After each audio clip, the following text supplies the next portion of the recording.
আসসালামু আলাইকুম ওয়া রাহমাতুল্লাহি ওয়া বারাকাতুহু নাহমাদুহু ওয়া নুসাল্লি আলা রাসূলিহিল কারীম قال الله عز وجل في القرآن الحكيم أعوذ بالله من الشيطان الرجيم بسم الله الرحمن الرحيم وما كان المؤمنون لينفروا كافة فلولا نفر من كل فرقة منهم طائفة ليتفقهوا في الدين ولينذروا قومهم إذا رجعوا إليهم لعلهم يحذرون صدق الله المولانا العظيم وصدق رسوله النبي الكريم সুপ্রিয় দর্শক মণ্ডলী আল্লাহ রব্বে করিমের শত প্রশংসা করে লক্ষ কোটি বেহাত প্রশংসা করে নবী আকরাম সাল্লাল্লাহু আলাইহি সাল্লামের উপরে দুরূদ ও সালাম পাঠ করার পরে আজকের সুন্দর আয়োজন আমরা শুরু করতে যাচ্ছি। আল্লাহ রব্বে করিম ঈমান দিয়েছেন, যাকে ঈমানের মতো মহান নিয়ামত দান করেছেন তাকে ঈমানদার অথবা মুসলিম বলা হয়। এই মুসলমানদের জন্য প্রয়োজন ইসলাম শিক্ষার গুরুত্ব এবং তাৎপর্য। প্রতিটি নর এবং নারীর জন্য অতটুকু ইসলাম শিক্ষা করা প্রয়োজন যতটুকু ইসলাম শিক্ষা করলে তিনি দ্বীনের উপরে ইসলামের উপরে অটল অবিচল থাকতে পারবেন। তাই আজকে এই বিষয় নিয়ে আরও বিস্তারিত কথা বলবেন বিশিষ্ট ইসলামের চিন্তাবিদ খ্যাতিমান আলিম দ্বীন শেখ মুফতি মাহমুদুর রহমান, প্রিন্সিপাল জামিয়া ইসলামিয়া বাইতুল আমান, আদাবর, মোহাম্মদপুর, ঢাকা। আসসালামু আলাইকুম। ওয়ালাইকুম আসসালাম ওয়া রাহমাতুল্লাহ। জি শেখ, কেমন আছেন? জি আলহামদুলিল্লাহ। আলহামদুলিল্লাহ। আজকে আপনার কাছে আমরা জানবো যে ইসলাম শিক্ষার গুরুত্ব মুসলিম নরনারীদের জন্য। কারণ ইসলাম যে যত বেশি শিখবে, যত গুরুত্বের সাথে শিখবে, যত নিজের থেকেও বেশি প্রাধান্য দিবে, ততই কিন্তু শিক্ষাটা তার ভেতরে আসবে, ইসলামের উপরে তিনি তত বেশি চলতে পারবেন। এর জন্য রাসূল আকরাম সাল্লাল্লাহু আলাইহি ওয়াসাল্লাম তো বলে দিয়েছেন যে তালাবুল ইলমি ফরিযাতুন আলা কুল্লি মুসলিম ওয়া মুসলিমা, প্রতিটি নরনারীর উপরে ইসলাম শিক্ষা করা ফরজ। আসলে কতটুকু ফরজ আপনার কাছে আমরা বিস্তারিত শুনব। নাহমাদুহু ওয়া নুসাল্লি আলা রাসূলিহিল কারীম, আম্মা বা'দ। দেশ ও প্রবাস থেকে যারা আমাদের এই অনুষ্ঠান দেখছেন সকলকে মোবারকবাদ জানিয়ে আজকের আলোচনা শুরু করছি। ইসলামে মুসলিম নরনারী উভয়ের উপরে এলেম শিক্ষাকে ফরজ করেছেন। এটার দুইটা দিক আছে। একটা তো হলো যে মৌলিকভাবে তার ঈমান আনয়নের পরে যত বিধিবিধান ফরজ হয় তার উপরে সেগুলি শিখা। দ্বিতীয় যে বিষয়টি সেটা হলো এলমুল হাল বলা হয়। যখন যেই বিষয়টি তার উপর ফরজ হবে সেই বিষয়ের বিশেষভাবে এলেম শিখা তার জন্য জরুরি। যেমন যদি কোনো ব্যক্তির উপরে জাকাত পরিমাণ নেসাবের মাল এসে যায়, সে এটার মালিক হয়, তাহলে জাকাতের বিধিবিধান তার উপর জানা ফরজ হয়ে যায়। অনুরূপভাবে কারো উপরে হজ ফরজ হওয়ার মতো অর্থ সম্পদ সামর্থ্য যদি সে হয়, তাহলে তার উপরে হজের বিধিবিধান জানাটা ফরজ হয়ে যায়। এই জন্য দুইটা দিক আছে। একটা তো হলো মৌলিকভাবে তার যত বিধিবিধান, এটাকে আমরা আরও সহজ করে যদি বলি, ইসলাম তো মৌলিকভাবে 5টা বিষয়ের সমন্বয়, যে আকায়েদাত যত আকিদা বিষয়ক আছে, এবাদাত দ্বিতীয় নম্বর, যে এবাদত বিষয়ক যত বিধিবিধান আছে, 3 নম্বর মুআমালাত লেনদেন বিষয়ক যত বিধিবিধান আছে, 4 নম্বর মুআশারাত যত সামাজিক চলাফেরা একে অপরের সাথে, এই বিষয়ে ইসলামের যে বিধিবিধানগুলি আছে, এবং 5 নম্বর যে আখলাকিয়াত বা চরিত্র সংশোধন, চরিত্র গঠনের বিষয়ে শরীয়তের একটা দিক নির্দেশনা আছে, বিধিবিধান আছে। এটাকে বিধানের দিক থেকে যদি আমরা ভাগ করি তাহলে 4 ভাগে বিভক্ত করি। একটা তো হলো আকায়েদুল ইসলাম, ইসলামের আকিদা। 2 নম্বর হলো ফারাইজুল ইসলাম। 3 নম্বর হলো মুহাররামাতুল ইসলাম। 4 নম্বর হলো আদাবুল ইসলাম। এই 4টা বিষয় বিধানের দিক থেকে, এই হুকুমের দিক থেকে এটা 4 ভাগে বিভক্ত। আমরা যারাই নারী পুরুষ আছি, আমাদের মৌলিকভাবে, চাই সে আমরা আলেম না হই, মৌলিকভাবে আমাদের এই বিধিবিধান 4টা বিধিবিধান আমাদের জানা অতীব জরুরি, সকলের উপর ফরজ। আমরা জানি এ কথা যে সকলে আলেম হবে না, যেটা আপনি মোহতারাম তেলাওয়াত করেছিলেন সূরা তাওবার 122 নম্বর আয়াত। আল্লাহ তাআলা সে আয়াতে বলেছেন সকলের জন্য উচিত নয় যে সকলেই আল্লাহ রাস্তায় জেহাদের জন্য বেরিয়ে যাবে। কিছু লোক দ্বীনি এলেম শিখার এবং বিজ্ঞ হওয়ার জন্য সেখানে গভীর অধ্যবসায়ে তাদের সময় দিবে, শ্রম দিবে, এটা ইসলাম চায়। এই কারণে আল্লাহ তাআলা বলছেন ওমা কানাল মুমিনুনা লিয়ানফিরু কাফা, যে সকলের জন্য উচিত নয় যে সবাই জেহাদে বেরিয়ে যাবে। ফালাউলা নাফারা মিন কুল্লি ফিরকাতিন মিনহুম তাইফাতুন, এখানে আল্লাহ তাআলা বলছেন তোমাদের মধ্যে কিছু লোক, তাইফাতুম মিনহুম, তারা যেন গভীর জ্ঞান অর্জন করে শরীয়তের। এটা তো একটা গ্রুপ যাদের উপরে এই গভীর অধ্যাবসায় তাফাক্কু ফিদ্দিন এটা অর্জন করা ফরজে কেফায়া। একটা গ্রুপ থাকতেই হবে 48 কিলোমিটারের ভিতরে একজন প্রাজ্ঞ অভিজ্ঞ আলেম থাকা জরুরি, যার কাছে শরীয়তের সব বিষয় আমরা জানতে পারবো। কিন্তু একজন মুসলমান, আমি নর হই নারী হই, আমার জন্য বেসিক যে বিধিবিধানগুলি যেটাকে আমি 4 ভাগে ভাগ করেছি, এ বিষয়ে আমাদের সকলের জানা ম্যান্ডেটরি ফরজ। এটাকে আল্লাহ রসুল বলছেন তালাবুল ইলমি ফরিদাতুন আলা কুল্লি মুসলিম, যে সকল মুসলমানের উপর, চাই সে নর হোক নারী হোক, তার উপরে শরীয়তের বিধিবিধান জানা ফরজ। এবং এটাকে এত গুরুত্ব শরীয়ত দিয়েছে যে কেউ যদি বিধিবিধান বা শরীয়তের বিধানাবলী জানার জন্য ফরজ এবাদতের পরে সময় দেয়, তার শ্রম ঘাম ব্যয় করে, তাহলে পুরাটাই এবাদত। এবং বাইহাকির মধ্যে এবং কানজুল উম্মালের মধ্যে একটি হাদিস এসেছে এই বিষয়ে সতর্কতা স্বরূপ আল্লাহ রসুল সাল্লাল্লাহু আলাইহি সাল্লাম বলছেন, তোমাদের কি হলো যে তোমরা তোমাদের এলাকার বা তোমাদের গোত্রে তোমাদের বংশের কিছু লোককে তোমরা এই শরীয়তের বিধিবিধানে প্রাজ্ঞ অভিজ্ঞ করো না কেন? যদি তা না করো তাহলে সকলেই তোমরা মুসিবতে বিপদে এবং আযাবে নিপতিত হবে। আপনি বড় চমৎকার বলছিলেন। দর্শক মণ্ডলী, আলোচনা করছিলেন শেখ মাহমুদুর রহমান। যেই আলোচ্য বিষয় নিয়ে আজকে আমরা কথা বলছি, আসলে এই উপলক্ষেই আমাদের এই আয়োজন, নিউজ 24-এর আয়োজন, যে মুসলিম নরনারীদের কাছে ইসলামের মূল যে মেসেজ, মূল যে শিক্ষা, মূল যে আওয়াজ, সেটা তাদের কাছে পৌঁছে দেয়া। দেখুন, মুসলিম নরনারী বলতে আমরা কি বুঝি? আমরা কিন্তু প্রতিটি মানুষের কথা আমরা এখানে বলিনি, বলছি যে মুসলমান। সাহাবায়ে কেরাম এক্ষেত্রে বলেছেন তাআল্লামনাল ঈমান, ঈমান গ্রহণ আগে, ইসলাম গ্রহণের আগে সাহাবায়ে কেরাম বলেছেন আমরা আগে ঈমান শিখেছি। অর্থাৎ ঈমান যখন একজন মানুষ শিখে, তখনই সে প্রকৃত মানুষ হিসাবে আল্লাহ পাকের দরবারে পরিচিতি লাভ করে। ঈমান মানে লা ইলাহা ইল্লাল্লাহু মুহাম্মাদুর রাসূলুল্লাহ। ঈমানের পরে, ঈমানের সাথে সম্পৃক্ত যত কিছু আছে, বেসিক যে ইলমটা আছে, তাকে শিখতে হবে। ঈমান চলে যায় এমন কাজ থেকে নিজেকে দূরে রাখতে হবে, এটা শিক্ষা করা ফরজ। কারণ একজন মানুষের ভিতরে ঈমানে যদি না থাকে, পরবর্তীতে যা কিছু করেন কোনো কাজে আসবে না। তাহলে ঈমানের উপরে অটল অবিচল থাকার জন্য মৌলিক যে বিষয়টি, সেটা তার লাগবে।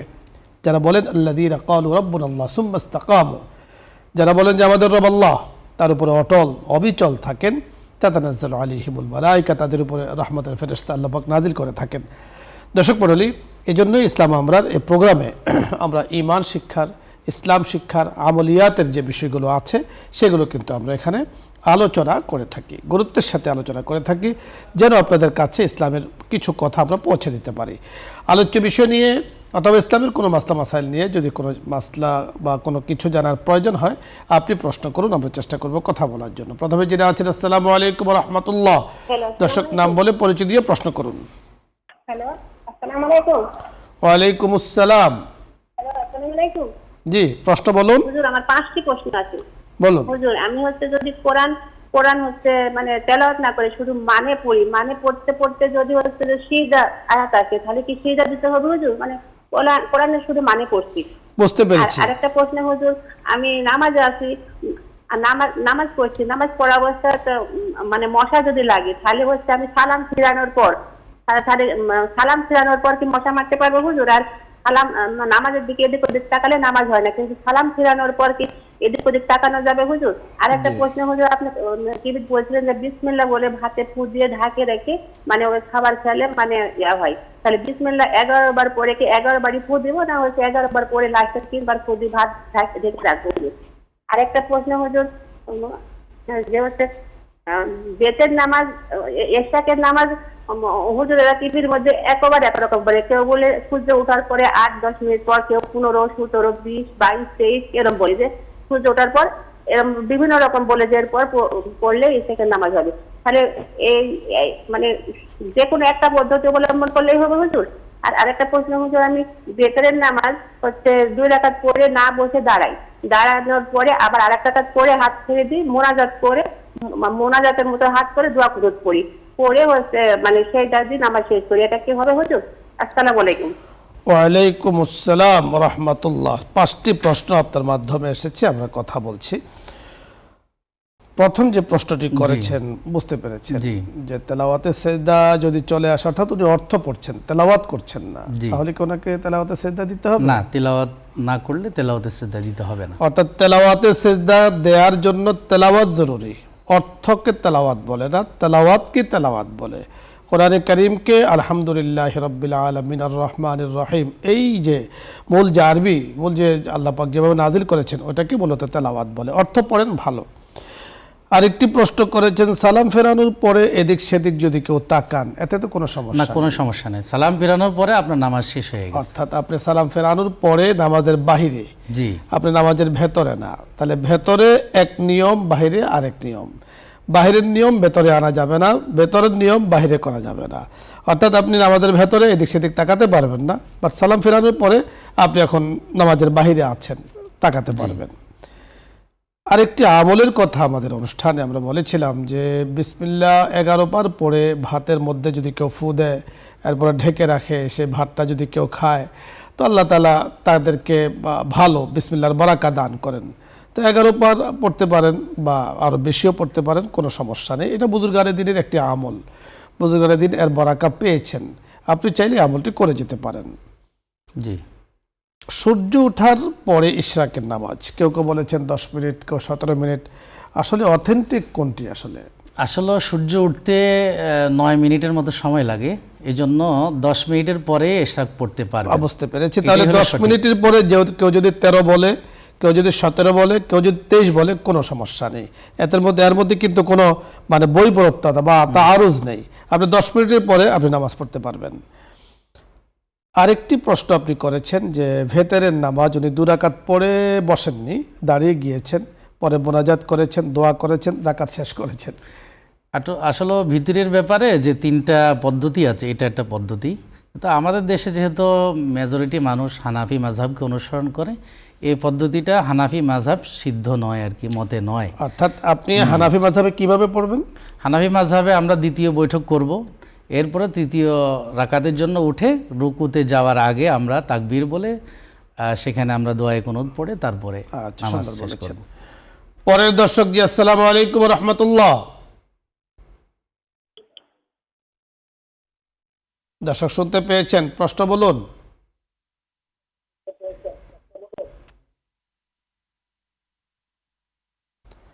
আসসালামু আলাইকুম। সম্ভবত আপনি কানেকশন পাচ্ছেন না, এর পরের দর্শকের কাছে আসবো। আসসালামু আলাইকুম ওয়া রাহমাতুল্লাহ। ওয়ালাইকুম আসসালাম। আলাইকুম হুজুর। জি, আপনার প্রশ্ন বলুন। গাজীপুর থেকে বলছি, পারুল আক্তার। জি হুজুর, আমার একটা প্রশ্ন। আমাদের এখানে একজন তার স্ত্রীকে ছেড়ে দিচ্ছে, মানে প্রতিদিনে বলে তোকে ছেড়ে দেবো, আরেকদিন ছেড়ে দিচ্ছে। এখন 3 তালাক দিচ্ছে সবার সামনে, আমাদের বাসার সামনে, আবার আমাদের মাদ্রাসাও আছে। আমাদের মাদ্রাসার হুজুর ছিল, হুজুর অনেক নিষেধ করছে, তারপরে ছেড়ে দিচ্ছে। ছেড়ে দেওয়ার পরে 3 মাস যায় নাই। এখন তালাকের বিষয়। ধন্যবাদ আপনাকে, আমরা বুঝতে পেরেছি। ধন্যবাদ আপনাকে। তালাকের মাসআলা এভাবে জিজ্ঞেস করাও মুখে ঠিক নয়, আবার বলাও ঠিক নয়। তালাকের মাসআলার মূলনীতি হলো লিখিত সমাধান চাইতে হবে, লিখিত সমাধান দেয়া হবে। এজন্য আপনি যে কথা বলেছেন যে বাসার সামনে মাদ্রাসা আছে, সেখানে যদি দারুল ইফতা থাকে, ফতোয়ার চর্চা হয়, তাহলে সেখান থেকে লিখিত সমাধান চান, ওনারা আশা করছি লিখিত সমাধান দিয়ে দিবেন। পরের দর্শক, আসসালামু আলাইকুম ওয়া রাহমাতুল্লাহ। আসসালামু আলাইকুম। ওয়া আলাইকুম আসসালাম।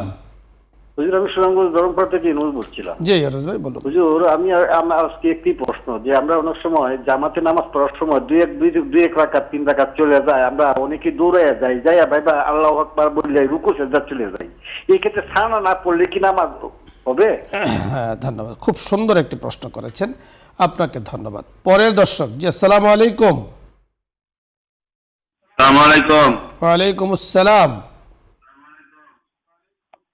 জি আব্দুল জব্বার বলছিলাম পাবনা থেকে।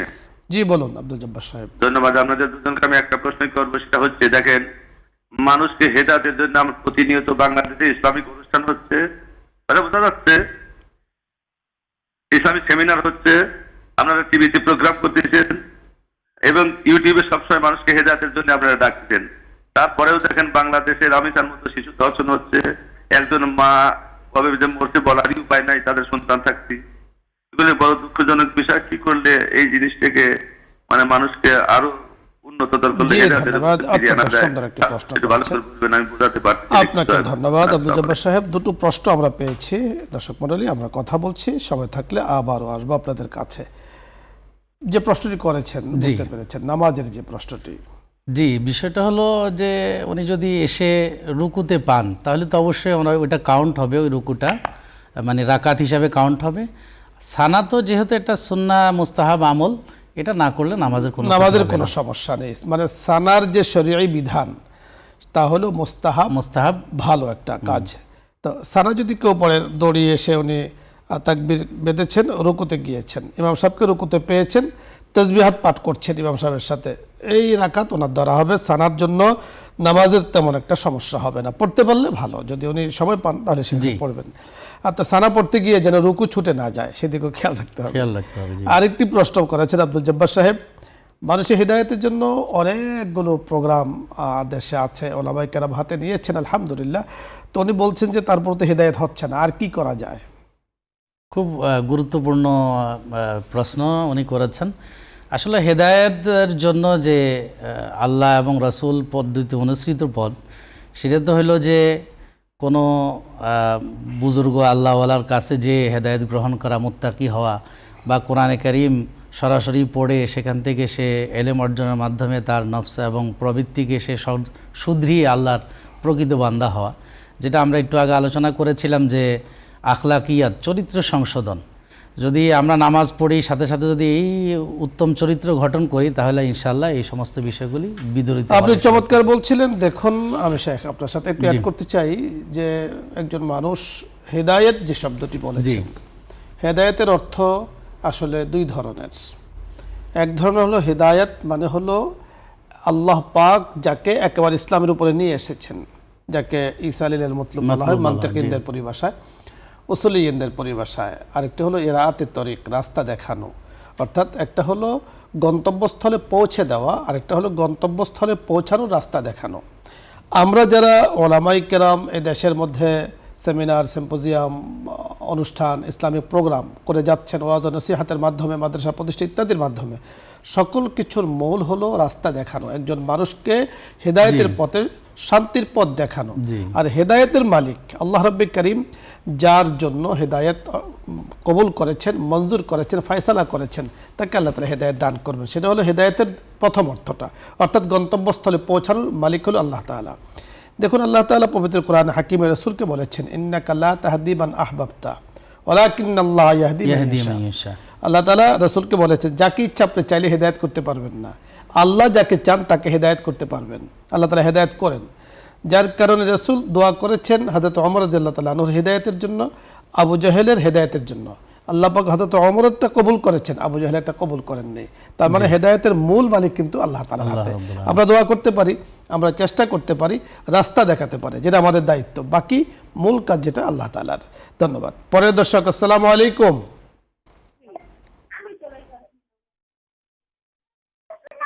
দর্শক শুনতে পেয়েছেন? প্রশ্ন বলুন। আসসালামু আলাইকুম। ওয়ালাইকুম আসসালাম। জি, ভালো আছেন হুজুর? আলহামদুলিল্লাহ, আল্লাহ তাআলা ভালো রেখেছেন। আপনার প্রশ্ন বলুন। হুজুর, আমার একটি প্রশ্ন ছিল। জি বলুন। যে প্রশ্নটা হলো, ফরজ নামাজের পরে যদি দোয়া করে, সেই দোয়া কি মানে বেশি কবুল হয়? জি ধন্যবাদ। কবুল হওয়ার একটা সুন্দর সময়, খুবই মৌলিক একটি সময় ফরজের পরে দোয়া করা। তিরমিজি শরীফে বর্ণিত হয়েছে, আবু উমামা আল বাহিলি রাদিয়াল্লাহু তাআলা আনহু থেকে বর্ণিত, তিনি বলেছেন যে রাসূল আকরাম সাল্লাল্লাহু আলাইহি সাল্লাম বলেছেন, আইয়ুদ দুআ আসমাউ ইয়া রাসূলুল্লাহ। তিনি প্রশ্ন করেছেন যে আল্লাহ রাসূল, কোন দোয়া বেশি আল্লাহ তাআলা কবুল করেন? রাসূল সাল্লাল্লাহু আলাইহি সাল্লাম দুইটি সময়ের কথা বলছেন, একটা হলো ফরজ নামাজের পরে, আরেকটা হলো তাহাজ্জুদের পরে। এই জন্য ফরজ নামাজের পরে যে কোনো দোয়া কবুল হয়, আমরা এটা দোয়া কবুল হওয়ার গুরুত্বপূর্ণ সময়, আমরা সেই সময় দোয়া করবো ইনশাআল্লাহ। ধন্যবাদ সাহেব, চমৎকার প্রশ্ন উত্তর নিয়ে আপনি কথা বলেছেন। দর্শক মণ্ডলী, আপনাদের সকলকে ধন্যবাদ জানাচ্ছি। জাযাকুমুল্লাহু আহসানাল জাযা। আল্লাহ রাব্বুল কারীম এত সুন্দর, এত চমৎকার একটি অনুষ্ঠানের সাথে আমাদেরকে যুক্ত রেখেছেন। সত্যি আলোচনা আমাদের করতেও বড় ভালো লাগে, আপনাদের অনুষ্ঠানটি দেখতে বড় পছন্দ করেন। তো এই পছন্দ আর ভালো লাগা আমরা আল্লাহ তাআলার উপরে ন্যস্ত করে দিই। আল্লাহ তাআলা যেন আমাদেরকে কবুল করেন, মঞ্জুর করেন। এবং দোয়ার যে কথাটি আমাদের শেখ বলেছেন, একজন প্রশ্ন করেছেন দোয়ার আসলে যত বেশি দোয়া করা যায় ততই আল্লাহ তাআলা পছন্দ করেন। আল্লাহ তাআলা বলে দিয়েছেন উদউনি, আমাকে ডাকো। দোয়া মানে ডাকা, আল্লাহ তার কাছে চাওয়া। তো আল্লাহ তার কাছে আমরা চাবো, বলবো। একজন মানুষের, মুসলিমের জীবনের প্রধানতম পুঁজি হলো যে দোয়া করার মতো আল্লাহ পাক তাকে সক্ষমতা দিয়েছেন, তিনি দোয়া করুন। এই জন্যে আমাদের এখানে আমরা অনুষ্ঠানের শেষে দোয়ার আয়োজন করে থাকি, দোয়া করে থাকি। আপনারা চাইলে আমরা কিছুক্ষণের মধ্যে দোয়ায় চলে যাব, আমাদের সাথে অংশগ্রহণ করতে পারেন। আল্লাহ রাব্বুল কারীম আমাদের সকলকে তৌফিক দান করুন, আমিন ইয়া রাব্বাল আলামিন। এখন দোয়া হচ্ছে, দরুদ ইস্তিগফার পাঠ করি। আল্লাহুম্মা সাল্লি আলা মুহাম্মাদিন ওয়া আলা আলি মুহাম্মাদ কামা সাল্লাইতা আলা ইব্রাহিম ওয়া আলা আলি ইব্রাহিম ইন্নাকা হামিদুম মাজিদ। আল্লাহুম্মা বারিক আলা মুহাম্মাদিন ওয়া আলা আলি মুহাম্মাদ কামা বারাকতা আলা ইব্রাহিম ওয়া আলা আলি ইব্রাহিম ইন্নাকা হামিদুম মাজিদ। আলহামদুলিল্লাহি রাব্বিল আলামিন والصلاة والسلام على سيد الأنبياء والمرسلين وخاتم النبيين وعلى آله وأصحابه أجمعين. يا رب لك الحمد، يا رب لك الحمد كما ينبغي لجلال وجهك وعظيم سلطانك. اللهم إنا نسألك الهدى والتقى والعفاف والغنى. يا كريم يا رحيم يا الله. আমরা গুনাহগার বান্দারা আপনার শাহী দরবারে হাত তুলেছি। নিউজ 24 এর লাইভ অনুষ্ঠান ইসলাম আমরায় বসে হাত তুলে আছি। মাওলাই করিম, এই প্রোগ্রামের সাথে যারা যুক্ত আছে, মাওলাই করিম কেউ আয়োজন করেছেন, বসুন্ধরা পরিবার আয়োজন করেছেন, নিউজ 24 এ আল্লাহ পরিচালনা করছেন। ইয়া আল্লাহ, আমরা মাওলাই করিমের সাথে যুক্ত আছি। দর্শক যারা যুক্ত আছেন, মুসলিম ভাই বোন যারা যুক্ত আছেন দেশে প্রবাসে, সকলকে আপনি মাফ করে দেন। সকলের জন্য ইয়া আল্লাহ ক্ষমার ফয়সালা করে দেন। মাওলাই করিম, ইসলাম শিক্ষার বিষয় নিয়ে আজকে আমরা কথা বলেছি। ওগো করিম, ইসলামের মৌলিক শিক্ষাগুলো অর্জন করতে পারি, সে অনুযায়ী চলতে পারি, চালাতে পারে, সে তৌফিক দান করেন। মাওলাই করিম, সারা বিশ্বের মুসলমানদের জন্য হিদায়াতের ইয়া আল্লাহ ফয়সালা করে দেন। ইয়া আল্লাহ, কোরআন সুন্নাহর সহি সমঝের ফয়সালা করে দেন। দ্বীনের সঠিক ইয়া আল্লাহ বুঝ যেন সকলে পায়, তার ফয়সালা করে দেন। ইয়া আল্লাহ, এই দেশকে আপনি কবুল করে নেন। আকাশ থেকে ইয়া আল্লাহ, ইয়া আল্লাহ খাজানাগুলো নাজিল করে দেন। জমিন থেকে ইয়া আল্লাহ খাজানাগুলো উত্তোলন করে দেন। দেশের জন্য সর্ব অবস্থায়, সর্ব হালাতে ইয়া আল্লাহ খায়রুল কল্যাণের ফয়সালা করে দেন। ইয়া আল্লাহ, দেশের মানুষ যারা দেশের উন্নতি, অগ্রগতি, সমৃদ্ধির জন্য ইয়া আল্লাহ প্রতিনিয়ত মেহনত করে যাচ্ছেন, ইয়া আল্লাহ কষ্ট করে যাচ্ছেন, শ্রম দিয়ে যাচ্ছেন, ঘাম জড়াচ্ছেন, সকলের এই শ্রমকে, মেহনতকে, অর্থকে আপনি কবুল ও মঞ্জুর করে দেন। ইয়া আল্লাহ, ইয়া করিম, যাদের কল্যাণে এই প্রোগ্রামে বসেছি, বিশেষ করে বসুন্ধরা চেয়ারম্যান পরিবার মহোদয় সহ যারা আছেন, ইয়া আল্লাহ সকলের জন্য খায়রুল কল্যাণের ফয়সালা করে দেন। আসমানি জমিন ইয়া আল্লাহ সব ধরনের বালা মুসিবত থেকে, ইয়া আল্লাহ সব ধরনের খুরাফাত থেকে, ইয়া আল্লাহ সব ধরনের রোগ বালা মুসিবত থেকে আপনি হেফাজত করেন। ওগো করিম, ওগো রাহিম, ইয়া আল্লাহ আপনি তো করিম, আপনাকে ডাকতে বলেছেন। মাওলাই করিম, ডাকার মতো ইয়া আল্লাহ সেই অভ্যাস, ডাকার মতো সেই পদ্ধতি, মাওলাই করিম ডাকার মতো সে আমল আমাদের নেই। এতটুকু বিশ্বাস করি আপনি আমাদের খালিক, আপনি আমাদের মালিক, আপনি সকল কিছু করনেওয়ালা। ইয়া আল্লাহ, মেহরবানি করে আপনি আমাদের ডাককে, আমাদের দোয়াকে আপনি কবুল করে নেন। বিফাদলি সুবহান রাব্বিকা রাব্বিল ইজ্জাতি আম্মা ইয়াসিফুন ওয়া সালামুন আলাল মুরসালিন ওয়ালহামদুলিল্লাহি রাব্বিল আলামিন।